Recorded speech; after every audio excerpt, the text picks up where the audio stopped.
C. Joseph Vijay எனும் நான்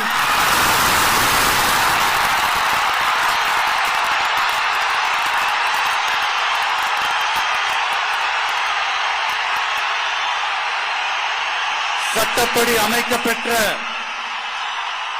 இந்திய அரசியல் அமைப்பின்பால் உண்மையான நம்பிக்கையும் மாறா பற்றும் கொண்டிருப்பேன் என்றும்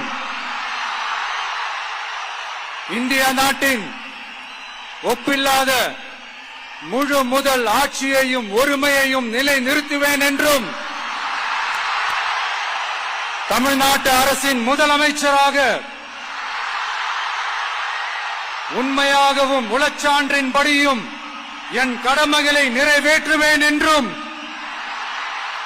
அரசியல் அமைப்பிற்கும் சட்டத்திற்கும் இணங்க அச்சமும் ஒருதலை சார்பும் இன்றி விருப்பு வெறுப்பை விலக்கி பலதரப்பட்ட மக்கள் அனைவருக்கும் நேர்மையானதை செய்வேன் என்றும் ஆண்டவன் மீது ஆணையிட்டு உறுதிமொழிகிறேன்.